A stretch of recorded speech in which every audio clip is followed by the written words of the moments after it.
નમસ્કાર વિદ્યાર્થી મિત્રો, આજે આપણે અનુકૂલિત પ્રસરણની ચર્ચા કરીએ. અનુકૂલિત પ્રસરણ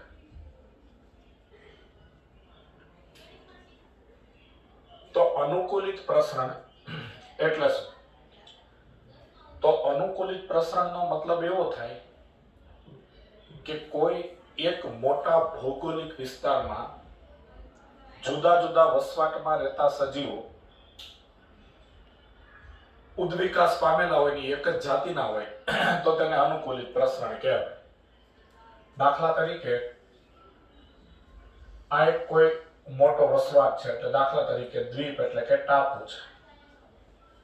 હવે વર્ષો પહેલા અહીંયા એક જ જગ્યાએ કોઈ સજીવો વસવાટ કરતા હતા અને માનો કે એ જમીન પર ઉગેલું ઘાસ ખાઈને જીવન જીવતા હતા, તો એવા કોઈ તૃણાહારી પ્રાણીઓ આ જગ્યાએ વસવાટ કરતા હતા. હવે એવું બની શકે કે વર્ષો સુધી અહીંયા તૃણાહારી પ્રાણીઓ જમીન પર ઉગેલું ઘાસ ખાતા હોય ને પછી ધીમે ધીમે ત્યાં ઘાસ ખૂટતું ગયું હોય, ઘાસની અછત ઊભી થતી ગઈ હોય, એટલે અહીંયાથી કેટલાક તૃણાહારી પ્રાણીઓ સ્થળાંતરણ કરી અને આ એક વસવાટમાં આવતા રહે, કેટલાક આ બીજા એક વસવાટમાં આવતા રહે, કેટલાક અહીંયા કોઈ વસવાટમાં આવતા રહે, કેટલાક આ બાજુ કોઈ વસવાટમાં આવતા રહે અને કેટલાક અહીંયા કોઈ વસવાટમાં આવતા રહે.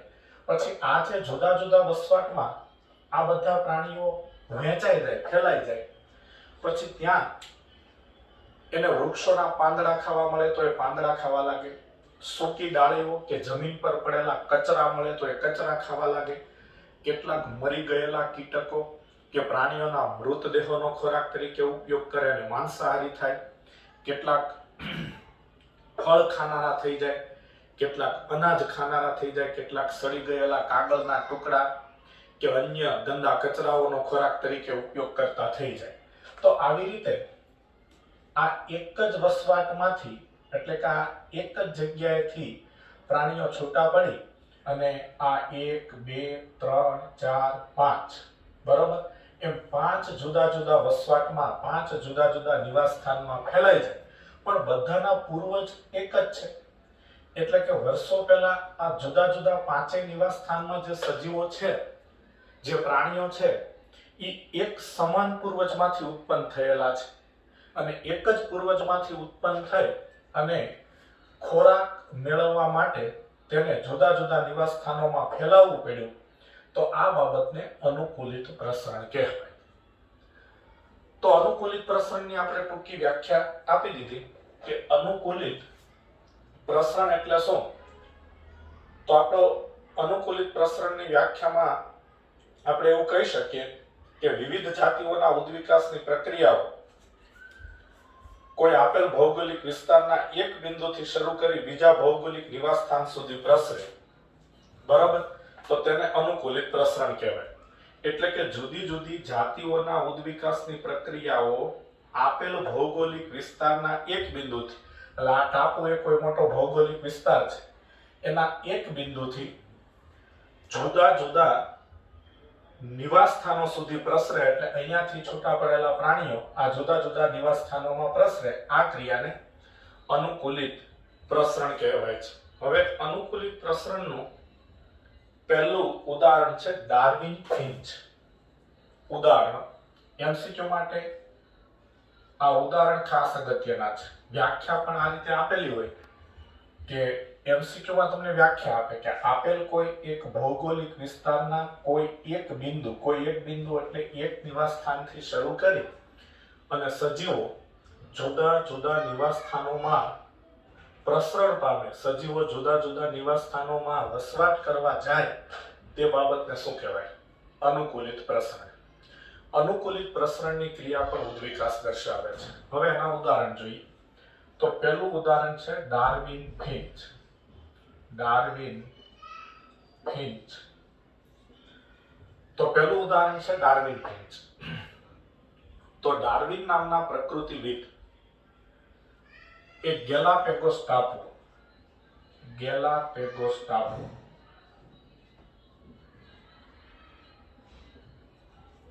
ગેલાપેગોસ ટાપુની મુલાકાત લીધી.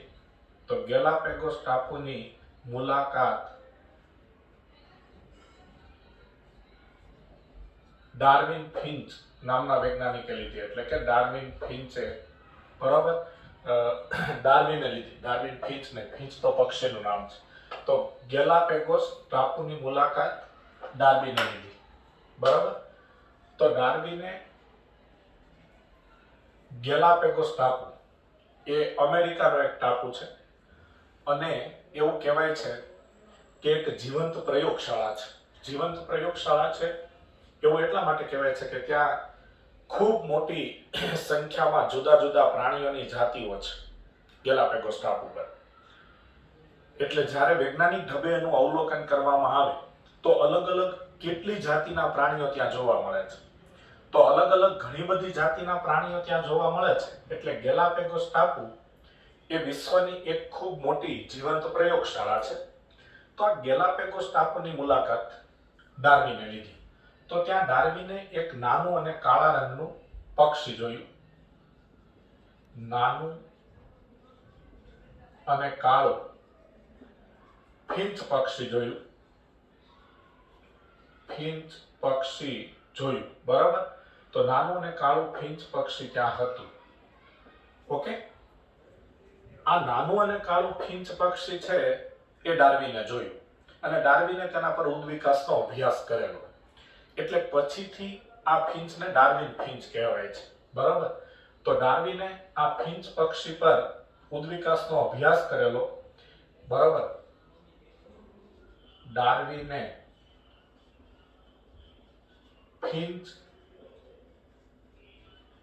પક્ષીઓ પર ઉદ્વિકાસનો અભ્યાસ કરેલો. ઉદ્વિકાસનો અભ્યાસ કરેલો એટલે કોઈ શરીર રચના કે શરીરની અંતરરચના કે એવી રીતે કોઈ પ્રયોગો કરીને નહીં, પણ અવલોકન કરીને. એટલે કે જેમ કુદરતની પ્રકૃતિનું ઘણા બધા વૈજ્ઞાનિકો આ રીતે અવલોકન કરતા હોય છે, તો એ રીતે અવલોકન કરીને ડાર્વિને ફિન્ચ પક્ષીઓ પર ઉદ્વિકાસનો અભ્યાસ કરેલો. તેથી તેને ડાર્વિન ફિન્ચ કહેવાય છે. તેથી તેને ડાર્વિન ફિન્ચ કહેવાય છે. તો શા માટે ડાર્વિન ફિન્ચ એવું નામ આપવામાં આવ્યું? તો ગેલાપેગોસ ટાપુની મુલાકાત ડાર્વિને લીધી. ડાર્વિને ત્યાં એક નાનું અને કાળું ફિન્ચ પક્ષી જોયું. આ ફિન્ચ પક્ષી પર ઉદ્વિકાસનો અભ્યાસ ડાર્વિને કરેલો, એટલે તેને ડાર્વિન ફિન્ચ કહેવામાં આવે છે.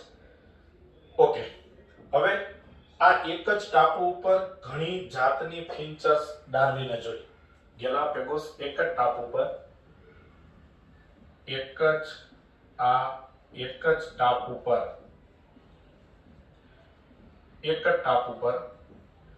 ડાર્વિને ઘણી જાતની ફિન્ચસ જોઈ. ડાર્વિને ઘણી જાતની ફિન્ચસ જોઈ, બરાબર. તો આ એક જ ટાપુ પર ડાર્વિને ઘણી જાતની ફિન્ચસ જોઈ અને ઘણી ફિન્ચ પક્ષીઓની જાતો તેમણે જોઈ. આ બધી અલગ અલગ ફિન્ચ પક્ષીની જાતો જોઈને ડાર્વિને અંદાજ મૂકેલો કે આ બધી જ જાતો તેની જાતે આ ટાપુ ઉપર ઉદ્વિકાસ પામી છે. પણ તેની મૂળભૂત જાત એટલે કે મૂળભૂત ફિન્ચ બીજ આહારી લક્ષણો ધરાવે છે.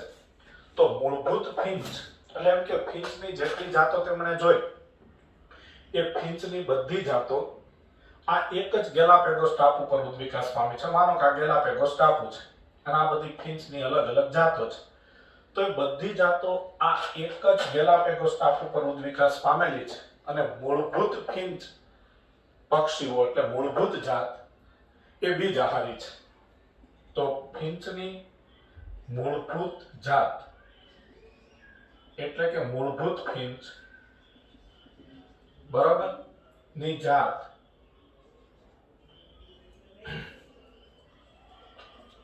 મૂળભૂત ફિન્ચ બીજ આહારી લક્ષણો દર્શાવે છે. તો મૂળભૂત ફિન્ચ બીજ આહારી લક્ષણો દર્શાવે છે. બીજ આહારી લક્ષણો દર્શાવે છે, બીજ આહારી લક્ષણો દર્શાવે છે. એટલે આ આકૃતિમાં આપણે સમજી શકીએ કે આ ગેલાપેગોસ ટાપુ છે, બરાબર? ગેલાપેગોસ ટાપુ. તો માનો આ ગેલાપેગોસ ટાપુ છે આખો. હવે અહીંયા આ ફિંચ પક્ષીની એક જાતિ છે. તો એ ફિંચ પક્ષી કે જે મૂળભૂત ફિંચ છે, જેમાંથી બધી અલગ અલગ ઉદ્વિકાસ દ્વારા નવી જાતિઓ ઉત્પન્ન થઈ હોય ફિંચની, તો મૂળભૂત ફિંચ બીજ આહારી છે. એટલે વર્ષોથી અહીંયા બીજ ખાનારા ફિંચ પક્ષીઓ વસવાટ કરે છે. પછી એવું બને કે અહીંયા બધા ફિંચ પક્ષીઓ છે એને પૂરતા પ્રમાણમાં ખોરાક માટે બીજ પ્રાપ્ત ન થતા હોય, ખોરાકનો જથ્થો થોડોક ઓછો પડતો હોય, એટલે સમય જતા જતા વર્ષો વીતતા કેટલાક ફિંચ પક્ષીઓ છે આ વસવાટમાં આવી ગયા હોય અને ત્યાં ફળ ખાનારા થયા હોય, એટલે એ ફળ ખાનારી જાતિ બની ગઈ હોય. પછી કેટલાક છે એ આ વસવાટમાં આવી ગયા હોય અને કીટકો ખાનારા હોય, એટલે કીટભક્ષી જાતિઓ થઈ ગઈ હોય. પછી કેટલીક ફિંચની જાતો આ વિસ્તારમાં આવી અને વનસ્પતિના પાંદડા ખાનારા બન્યા હોય, કેટલાક આ વસવાટમાં આવીને અન્ય ખોરાક લેતા થયા હોય. તો આ રીતે આ જે મૂળભૂત ફિંચ છે કે જે બીજ આહારી લક્ષણો દર્શાવે છે, તો તેમાંથી ફિંચની અલગ અલગ જાતો નિર્માણ પામી, ખાસ કરીને કીટ ભક્ષણ કરનારી, શાકાહારી વગેરે જાતો નિર્માણ પામી. આ બધી જાતોની ચાંચમાં વિવિધતા હતી. તો મૂળભૂત ફિંચ બીજ આહારી લક્ષણો દર્શાવે છે. તો આ મૂળભૂત ફિંચ જે બીજ આહારી લક્ષણો દર્શાવે છે, બરાબર, તેમાંથી તેની ચાંચમાં ઉદ્વિકાસ થયો અને કીટભક્ષી અને શાકાહારી ફિંચ બનાવી દીધી, બરાબર. એટલે એનો મતલબ એવો થયો કે જે મૂળભૂત ફિંચની જાતિ બીજ આહારી છે, બરાબર, તેમાંથી કેટલાક ફિંચ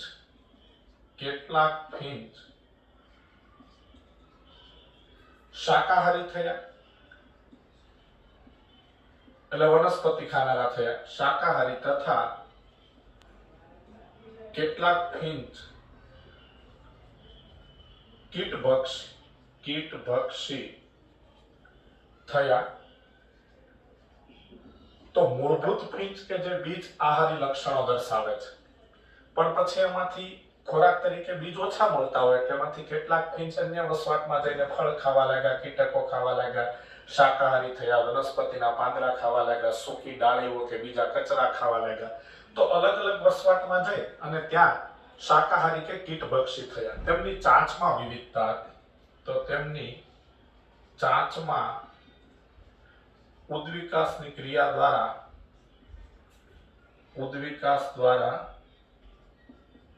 વિવિધતા જોવા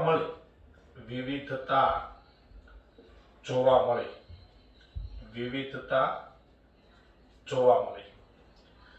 તો જે મૂળભૂત ફિંચની જાતિ હતી બીજ ખાનારી, એમાંથી કેટલાક ફિંચ શાકાહારી થયા, કેટલાક ફિંચ કીટભક્ષી થયા. આ બધા ફિંચની ચાંચમાં ઉદ્વિકાસ દ્વારા વિવિધતા જોવા મળી. એટલે કે આ બધા ફિંચ છે એની ચાંચ જુદા જુદા આકારની થઈ, એટલે કે ચાંચ જુદા જુદા આકારની થઈ, ચાંચના આકારમાં ફેરફાર થયો, એટલે ચાંચમાં ઉદ્વિકાસ થયો. તો આ રીતે એક જ ગેલાપેગોસ ટાપુ પર આ જે મૂળભૂત બીજ આહારી ફિંચ હતા, તેમાંથી ફળ ખાનારા, કીટભક્ષી વગેરે ફિંચની નવી જાતો ઉત્પન્ન થઈ અને તેની ચાંચમાં ઉદ્વિકાસ થયો અને તેની ચાંચના આકારમાં કેટલાક ફેરફાર થયો. ઓકે, હવે આ રીતે કોઈ એક સમાન પૂર્વજમાંથી, એટલે કે બીજ ખાનારા ફિંચ પક્ષીમાંથી શાકાહારી અને કીટભક્ષી એવી અલગ અલગ આ ફિંચની જાતો ઉદ્વિકાસ દ્વારા નિર્માણ પામી. એટલે આ પ્રકારનું અનુકૂલિત પ્રસરણ એ રચના સદ્રશ્ય અંગોના પુરાવા સમાન ગણાય. અથવા આ અપસારી ઉદ્વિકાસ કહેવાય. તો આ પ્રકારનું અનુકૂલિત પ્રસરણ એ અપસારી ઉદ્વિકાસ છે. હવે બીજું ઉદાહરણ લઈએ. ઓસ્ટ્રેલિયન માર્સુપિયલ એટલે કોથળીધારી પ્રાણી. Australian marsupial Australian marsupial. તો ઓસ્ટ્રેલિયન માર્સુપિયલ એટલે કે કોથળીધારી પ્રાણી, કોથળીધારી સસ્તન પ્રાણી. તો ઓસ્ટ્રેલિયન માર્સુપિયલ, તો આ મોટા ભાગના માર્સુપિયલ એકબીજાથી જુદા હતા, પરંતુ તેઓ એક જ પૂર્વજોના સમૂહમાંથી ઉદ્વિકાસ પામેલા હતા, પરંતુ તે બધા ઓસ્ટ્રેલિયાના ટાપુ પર ઉદ્વિકાસ પામેલા હતા. એટલે એક જ પૂર્વજમાંથી ઉત્પન્ન થયેલા, સમાન પૂર્વજમાંથી ઉત્પન્ન થયેલા માર્સુપિયલ ઓસ્ટ્રેલિયાના ટાપુ પર જુદા જુદા વસવાટમાં જવા લાગેલા. બરાબર, એટલે અહીંયા આપણે સમજી શકીએ છીએ કે આ ઓસ્ટ્રેલિયાનો ટાપુ છે. બરાબર, અને આ માર્સુપિયલના પૂર્વજો છે. માર્સુપિયલના પૂર્વજો છે. તો એમાંથી આ રીતે આવા જુદા જુદા જાતોનો ઉદ્વિકાસ થયો, જુદી જુદી જાતોનો ઉદ્વિકાસ થયો. તેમાંથી ટાસ્માનિયન વરુ, ટાઈગર કેટ, ટાસ્માનિયન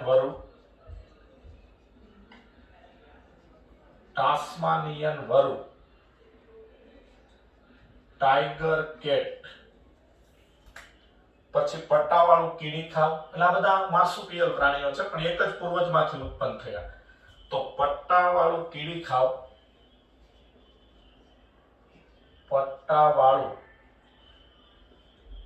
કીડીખાવ, પછી માર્સુપિયલ ઉંદર, કાંગારૂ, માર્સુપિયલ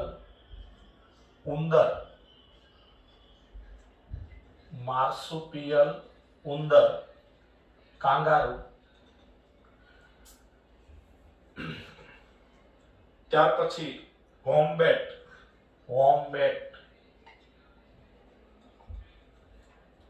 બંડીકૂટ,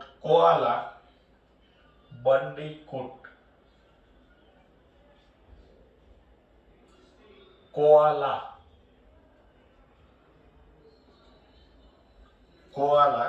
માર્સુપિયલ છછુંદર,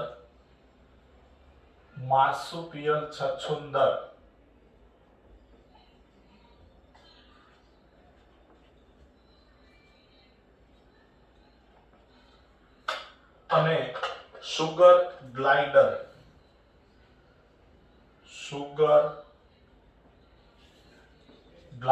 આટલી અલગ અલગ જાતો નિર્માણ પામી. તો અહીંયા જોઈ શકાય છે કે આ બધી જાતો ઓસ્ટ્રેલિયન માર્સુપિયલ એટલે કોથળીધારી પ્રાણી કે જેના શરીરના આગળના ભાગે કોથળી હોય અને તેમાં તે તેના બચ્ચાની સાર સંભાળ રાખે, એટલે એને માર્સુપિયલ કહેવાય, કોથળીધારી પ્રાણી. તો આ ટાસ્માનિયન વરુ, ટાઈગર કેટ, પટ્ટાવાળું કીડીખાવ, માર્સુપિયલ ઉંદર, કાંગારૂ, વોમ્બેટ, બંડીકૂટ, કોઆલા, માર્સુપિયલ છછુંદર અને સુગર ગ્લાઇડર, આ બધાના પૂર્વજો એક જ હતા.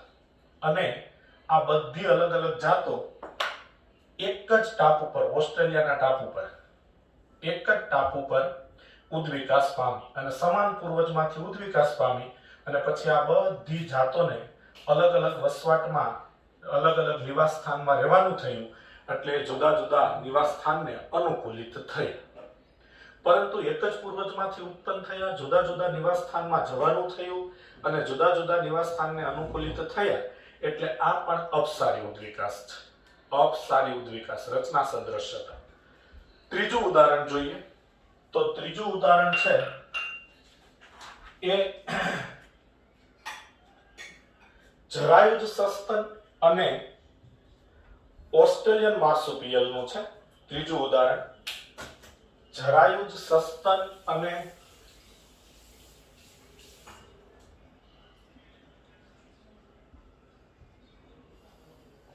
જરાયુજ સસ્તન, એટલે જરાયુ ધરાવતા સસ્તન પ્રાણી એટલે કોથળી વગરના, અને ઓસ્ટ્રેલિયન માર્સુપિયલ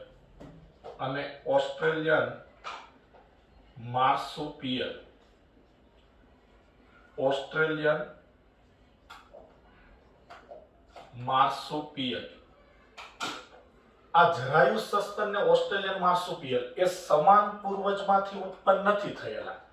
સમાન પૂર્વજમાંથી ઉત્પન્ન નથી થયેલા, તેના પૂર્વજો સમાન નથી, પણ આ બધા પ્રાણીઓ જુદા જુદા નિવાસ સ્થાનમાંથી આવી અને કોઈ એક સમાન વસવાટમાં સાથે રહેવા લાગ્યા.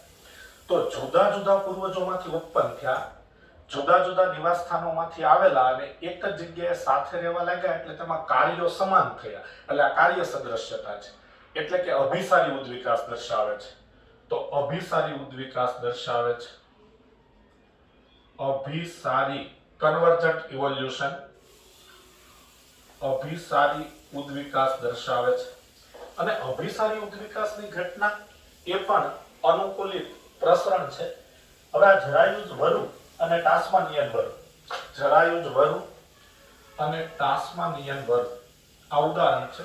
જરાયુજ વરુ અને ટાસ્માનિયન વરુ, ટાસ્માનિયન વરુ. તો જરાયુજ વરુ અને ટાસ્માનિયન વરુ, તો ટાસ્માનિયન વરુ છે એ ઓસ્ટ્રેલિયન માર્સુપિયલ છે, અહીંયા પણ નામ આપણે આપેલું છે. તો ટાસ્માનિયન વરુ એ ઓસ્ટ્રેલિયન માર્સુપિયલ છે અને જરાયુજ વરુ એ જરાયુજ સસ્તન પ્રાણી છે. તો આ બંનેના પૂર્વજો જુદા જુદા છે, પરંતુ એક જ વસવાટમાં આવી સાથે રહેવા લાગ્યા. તો જુદા જુદા પૂર્વજમાંથી ઉત્પન્ન થયા, જુદા જુદા નિવાસ સ્થાનોમાંથી સ્થળાંતરણ કરીને આવ્યા હોય અને એક જ જગ્યાએ ભેગા સાથે રહેવા લાગ્યા, એટલે તેમાં કાર્ય સદૃશ્યતા વિકાસ પામી, એટલે કાર્યો સમાન અને રચના જુદી, અને અભિસારી ઉદ્વિકાસ થયો, અને એ પણ એક અનુકૂલિત પ્રસરણ છે. એટલે અપસારી ઉદ્વિકાસ અને અભિસારી ઉદ્વિકાસ બંને અનુકૂલિત પ્રસરણ છે. તો આ ચર્ચા થઈ અનુકૂલિત પ્રસરણની, અને અહીં આપણે આ લેક્ચર પૂર્ણ કરીએ છીએ.